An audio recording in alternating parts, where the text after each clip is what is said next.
everybody. Welcome to our Beach Connections session with our lovely University Police Department. This is about campus safety, security, and all of those fun things. If you have met me already, my name is Nina Luxon. I'm the program coordinator. So if you came from parent and family orientation, you have likely seen me. It's nice to see you all again. Thank you so much for joining us this afternoon. So how today is going to work is we'll start with a presentation from Michaela, who is with us from our UPD, and they will go through a presentation for you all. And if you have any questions throughout the presentation, please put those questions. I would encourage you to put them into the Q&A box. So if you look at the very bottom of your screen, you see a tab where it says more with 3 little dots, and in there is Q&A. That is where we want to encourage you all to submit your questions because it's much easier for us to track the questions that way. If you put them into the chat box, it may not get answered as quickly. So please submit your questions into the Q&A box. After Michaela goes through their presentation, then we'll answer questions live, and it'll be here for everybody to see. We'll answer the questions live, and then this whole session is recorded as well. So if anybody wants to access this later on, you can do so on the YouTube page. But without further ado, I'll go ahead and introduce Michaela to begin the presentation. So thank you so much for joining us. Thank you, Nina. Hi, everyone. I'm Michaela Afusia. I am the Community Engagement Officer with University Police Department. I've been here for almost 2 years. I was a student here as well, so I've had plenty of time here at the beach. I'm going to go ahead and start this presentation. Whoopsies. On my end. Just a second.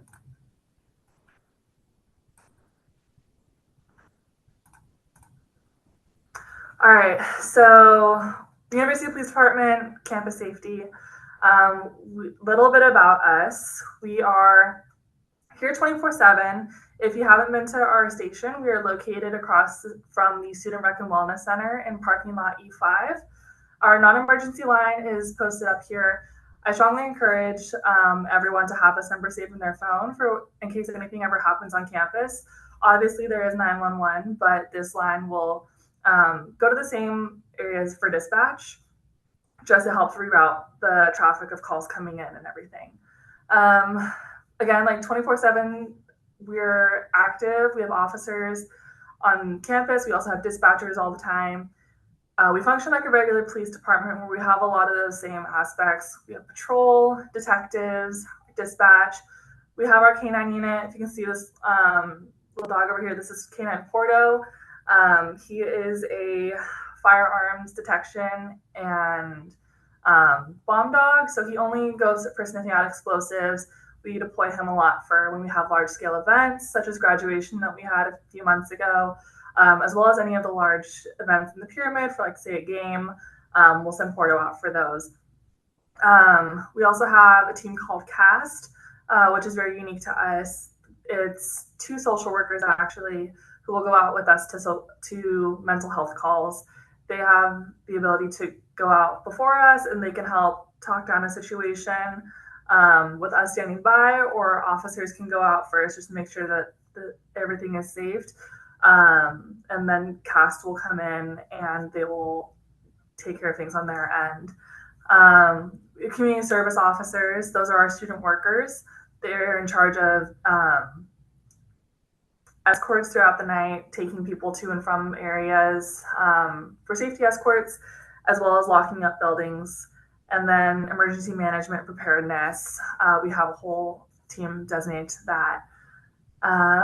Just a fun fact, we have over 250 emergency phones located throughout the campus. If you're walking through campus or you've seen it, there's sometimes the tall towers with a little blue light on top. Sometimes they're called blue phones. So those are located throughout the campus as well. One more thing is, if you ever see something, we do have an anonymous crime tip line. In case you ever want to just, like, say you saw something and you want to report it. This phone number up here, the 0042, that is a anonymous crime tip line. It is a voicemail that is left with our detectives, and they check it every day. The only way that they would recognize you is by the sound of your voice. They never ask for a name or anything, but it's just the sound of your voice for the voicemail. But if you'd prefer something to be left digitally, there is also a link to our website where you can go on there and submit an anonymous crime tip. So this is just a little look at our website. On there, you can request trainings for different student groups or clubs. We'll go through that in a little bit of just like what are the different trainings that we offer, including tourniquet training, stopping the bleed, evacuation chairs, active shooter trainings, and there's multiple other things on that list. It also houses our annual safety reports that you can go through and check stats if that's something that you're really interested in. And then safety tips and emergency hazard guides, just things to keep in mind while you're here on campus, and also just your everyday life. It also houses the campus evacuation maps and emergency plans. So if you want to see, hey, I spent a lot of time in the library, how do I get out of this building quickly and safely? Same thing if you're in a different building, you can find that there. It has victim support resources, and then sign up link for our RAD self-defense classes. That's our rape aggression defense classes. That's something that I'm also a part of. We run it twice a year, once each semester. It's a 4-night class where we own probably like 20 to 30 people just learning like basic self-defense techniques in case you're in a situation. And then also on our website is that active shooter video. A lot of students, new students, faculty, and staff are all introduced to this video. This was probably part of onboarding for SOAR. It's an 8.5-minute video of the active shooter response and the run, hide, fight continuum. It also shows some more response guides of how to prepare for an active shooter. All those resources can be found on our website, and you can also, again, request that training via our website. Oops. Emergency communication. So we have a campus and system-wide notification system called Beach Alert. All students and employees are automatically enrolled via their email and then their emergency phone number. So we strongly encourage, if you ever change your phone number, your email, to make sure you go back into your student portal and make sure you update your contact information. Beach Alert will send out a phone call and go to a voicemail. It'll send out a text notification, go to your campus email, digital screens, any campus-owned computers, our webpage and social media. Quick plug for our Instagram, if you're on Instagram and you want to follow it. We're CSULB_police. You can see there on the screen, there is that red button for active shooter. If there ever is a case that button is in our dispatch center, so if dispatch is getting calls and notifications of an active shooter, they would go and push that button, and it automatically sends out a notification via Beach Alert to everyone. It is a pre-canned message just saying, hey, there is an active shooter. There is threats of an active shooter. Assess your area, run, hide, fight accordingly. That's touched on more with our active shooter training course. Whereas regular beach alerts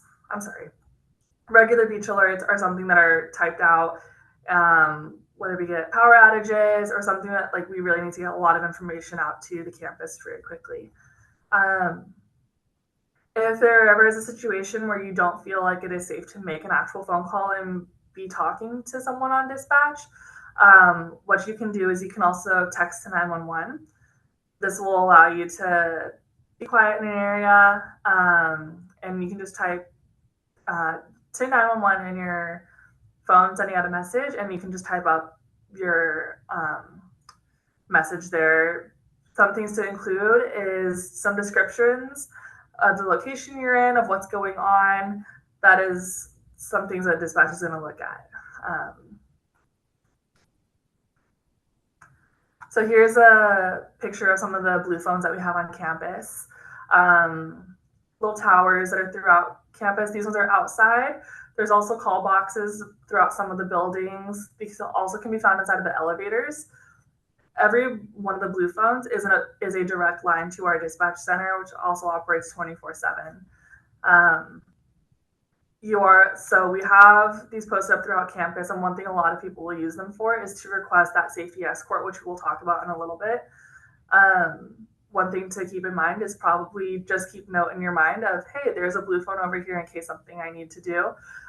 If you haven't seen the campus yet, if you have a class, say, in the theater building, and you're parked all the way on the other side of campus, and you want to ride to your car instead, you can hit one of the blue phones that you saw on your way up to that classroom, and you can talk to our dispatchers from there. So speaking of our campus safety escorts, always take the safest route, not the fastest route. Stick to the well-lit areas. That's going to be your safest bet. If you're able to be with a group of people, always stick with the group. In addition to our safety escorts, we have the campus shuttles that run. I'm not sure the hours on the campus shuttles, but the CSL escorts run during the week from 6 to 2 a.m. and then on the weekends till about 10 or 11 p.m. If there's ever an escort that's needed outside of that time frame, you can still contact the University Police Department, and it would just be a police officer that comes and takes you. There are specific vans that they have, which the dispatcher would also explain. It's like they'll show up in a white van, but it has the University Police logo on it, and they'll say CSO Police Department on there. So one thing to keep in mind when you're here on campus is the biggest thing that we face here are crimes of opportunity. So a lot of that just comes with someone comes across seeing, oh, there is an unattended laptop or an unattended phone. Never leave your personal property unattended while you're here on campus. It's really easy to ask the person across from you that you've seen for 5 seconds, like, hey, can you watch my stuff really quick while I run to the restroom? Better safe than sorry. Just take your things and then take it with you. By keeping your items secure and reporting any suspicious activity that you see, you can greatly assist us in minimizing this type of crime. A lot of the times we'll ask students, hey, did you just leave your stuff there? And they came back and it was missing. So best thing you can do to help prevent that is to take your belongings with you. Another one is solicitors on campus. Protect your personal information. Don't give out information to just anyone. If it sounds too good to be true, then it probably is. Another thing is this comes through with scamming and phishing schemes. If you see a link in your email, and the university's mail platform is very good about filtering out things that aren't from the university itself. So just being cautious of clicking on links as well, and be cautious of sending money. That is a big one as well. So keep those things in mind. With bicycle thefts, a lot of students who bring their bikes to campus, whether they live in the dorms or they just have it with them so they can go back and forth up and down campus. One thing that we do strongly suggest is to register your bike with the University Police Department. With that, you would just need your student email and to fill out a link. That's also hosted on our website that you can see. With that, we would provide them with the U-Lock. That has a QR code that also leads to the bike registration forms. They can pick that up either from myself in my office, or they can go to dispatch and do it from there. Cables and chains are really easy to break, whereas the U-Lock is a little bit more safe and secured. Having it registered is the most effective way to help us in returning it if we find it. A lot of the times we'll ask people when they come to report either their bike, or this also works for e-scooters. Hey, what are some descriptors of your bike or your scooter that will help you know that it is yours? So registering that item is one way to help aid in that. Again, here's just a screenshot of what it looks like on our website. It's a drop-down menu where you can go find the bike registration form, and it'll show you all of the information that you need from there. A few more safety tips. Again, save important numbers in your cell phone. That includes the campus police. Having your emergency contacts. I know now it's hard to memorize all the phone numbers, so if you just have them saved to your phone, you're one step ahead. Report all crimes, suspicious persons, and activities as soon as possible. If you see something, say something. That is the best thing that we can do. Although we do have officers out 24/7, we can't be in every space all at once. So if you see something, report it, even if it doesn't feel right and you're questioning whether you should say something, you would feel better safe than sorry. And just, I'd rather report something and it be looked into and it be nothing than to sit on something and it be something and not have said anything. So just keep that in mind. If you see something, report it. Again, making sure that your contact information is always up to date, so that you can receive all those beach alert notifications. You can add additional phone numbers and addresses in case you want other people to receive those alerts. So parents, if you want to receive those alerts, just have your student go into their student profile and they can add your contact information in there as well. Again, don't leave your personal items unattended. If you're living in the dorms, don't leave your dorm unlocked, or your office door. Also make sure that your vehicles are locked. That's another one. If you're walking into a building or your dorm, make sure that the door behind you closes. Obviously, like middle of broad daylight, and there's a lot of foot traffic, it's a little bit harder to make sure a door's shut right behind you when there's 30 other people following in with you. But just keep in mind, don't prop those doors open. Again, know where those blue light phones and emergency phones are on campus, so that way you can always help yourself in taking the safest route. Also know where other things are, such as fire extinguishers, AEDs, alarm pull stations, just some things to keep on your radar in case something does happen. And then get to know those around you and look out for one another. So when you get into your classes, make sure that you're talking to people around you. Be like, hey, like, what are some things that like we can all, how can we all come together and help each other out in situations when they arise? So emergency preparedness, what do we prepare for on our side? So we have procedures lined up for preparing for earthquakes. That is probably the biggest one that we face here in California with the fault lines. Active shooters and armed shooters is another big one. Hazardous material incidents, fires, whether it be structure fires or explosions, severe weather, wind events, flooding, public health emergencies, plane crashes, utility outages, and civil unrest. We conduct drills and exercises campus-wide. During the fall semester, we have the Great Shakeout, which is statewide for earthquakes. Notifications will go out to everyone leading up to that exercise, and it'll show the directions of, hey, here's how this drill is going to be conducted. Similar to how it was when you were in grade school, it's carried out here as well. During the spring semester, we do a fire evacuation drill. Same thing, emails and notifications will go out for that. Every other year, we do a functional drill, and then a full-scale exercise every 4 to 5 years.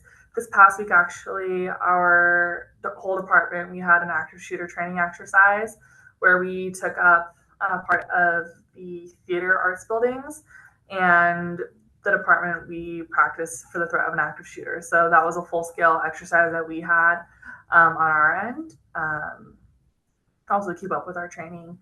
And building or department specific drills, those are ongoing by request, which can also be found on our website that I mentioned earlier.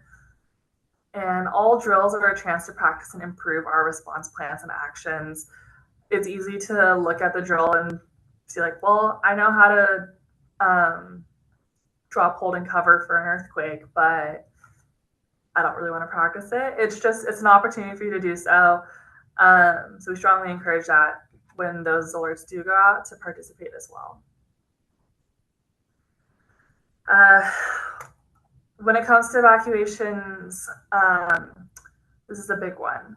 Whenever there is a fire alarm activated, whether it's real or just a drill, or if you're directed by first responders or campus officials, it is mandatory and actually written into law to evacuate. So make sure that if there is ever a time when you are in a room or building when the alarms go off, and make sure you are evacuating as a part of that. Even if you think, oh, it happens a lot in this building because it happens in the kitchen and the steam's getting to the sensor, just exit the building and follow the directions of the first responders and the rest of the staff in that building. Evacuation considerations. So one thing to keep in mind, you'll see the map here of campus, but something to keep in mind before an evacuation happens is identify your exit routes and then practice walking them. If you go into a building that you're unfamiliar with, sometimes just keep an eye out, like, okay, like, cool, here's like where the exit sign is, like I can go out that way. And if you do happen to have time on your hands, follow, see where that exit goes. Does it lead outside? Does it lead to another building? So if you have time on your hands, then just go see where your exit routes lead. Start those conversations now about how to help those who may require extra assistance during an emergency. If there's someone in like your area, or if yourself, like you have a physical limitation, start asking, okay, how can I get out of here quicker? Or getting that extra help that I need to escape. And get in the habit of scanning new spaces for exits and maintaining general awareness. One thing I like to tell people is you don't have to be paranoid, but just be alert, keep your head on a swivel, just looking around at the things around you. It's really easy nowadays, especially for the upcoming generation, to be glued to your phone. So just every now and then look up and just look at where things are.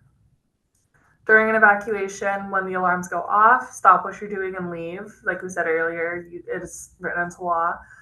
Take only necessary personal items, keys, phone, wallet, and then go to the safest exit and encourage others to leave with you. Considerations for elevator use: be mindful with the elevators. Sometimes in some of the buildings, the elevators will completely stop working when alarms do go off. So just keep that in mind. Hey, what are my options? Can I take a stair? Do I know where the staircase is? And so forth. And then after evacuations happen, gather your designated evacuation assembly area, report to your supervisor if available so that they know you're safe, and do not go back into the building until you're given the all clear, either from campus officials or university police. So things to keep in mind: be prepared in the places that you spend the most time, whether that be at home or in your dorm. Have a go bag. It could be just a little backpack or a drawstring backpack, just with some water and snacks, maybe a light, just things that you could need. An emergency, so a go bag versus an emergency kit. Your go bag's gonna be something that you're able to grab really quick and leave with, whereas an emergency kit is kind of something that's going to be stationary. Of, hey, I have the things like medication, extra items that I need for myself, or if you have pets with you, customizing it to either yourself or to the people that you live with. Again, keeping a small earthquake kit under your bed with sturdy shoes, a flashlight, and a whistle. One more thing is taking advantage of the free training and resources that are available. There's a lot of stuff that is local and online as well. And some of the ones that we have listed here are online classes that FEMA offers. American Red Cross has presentations, and then Long Beach CERT has things as well. All of that is free and open to anyone who would like to access those. Sometimes these are paid trainings, but something to keep in mind is like it doesn't hurt to know CPR and basic first aid. Those are also things that we offer. So if you want to go back to that training, that is something that can be requested. Opt into your city or county emergency alert system. So we have the beach alert that's automatically sent to all of staff and students who are enrolled. All of your cities that you live in have their own form of emergency alert system. If you live in Long Beach, it's called Alert Long Beach. If you just go into the internet and you look up alert system for insert the city, you'll be able to find it and opt into your local city's emergency alert system, so you're made aware of things going on as well. The only difference is that you have to manually do that yourself. And then finally, discuss your emergency plan with the people that you live with. Don't wait until after something has happened. Include spots where you guys can meet up and congregate afterwards in case that you can't go back home, and out-of-state contact or evacuation routes. Just things to keep in mind. The more you can think outside of the box and take that step back to, okay, what are the other things that I can prepare for, the better you can talk and prepare the people around you as well. One more thing that I want to mention really quick. This does come up a lot, and people ask, so what do I do if I got a parking ticket on campus? The University Police Department is actually a completely separate entity than parking. So if there was a parking ticket that was issued, then you would just go to the parking department on campus. But other than that, that's all that I have. Does anybody have any questions?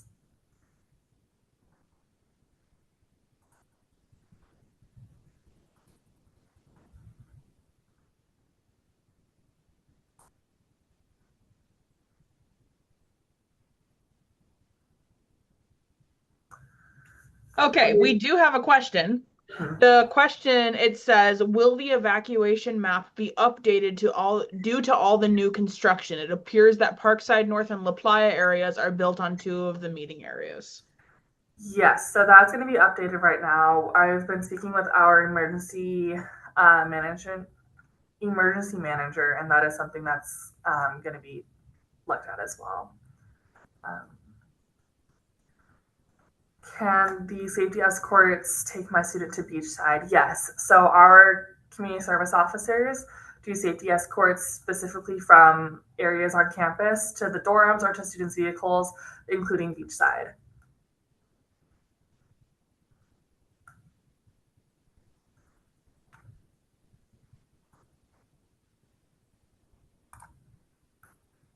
Now is the time to ask questions, y'all. Don't be shy.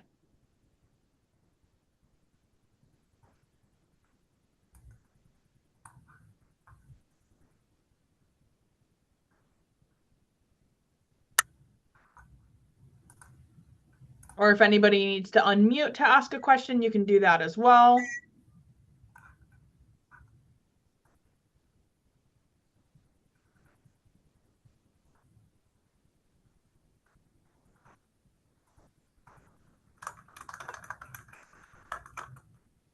We'll leave it for just a second. Anybody have a question?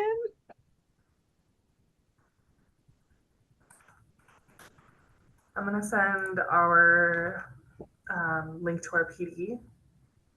Perfect. Thank you. Yes, so Michaela is going to drop the link to the University Police Department into the chat. If you would like to access that information, there it is. Please click on the link and go visit their webpage. As Michaela said, follow their Instagram. They post some really informative videos, but also really funny ones. And we were just talking about it before you all jumped on. So it's a lot of really good material and things that you all should know. So definitely keep track of their social media and all of those fun things. I am not currently seeing any other questions, so I'm going to go ahead and drop a few links into the chat here. The first link is for parent and family orientation.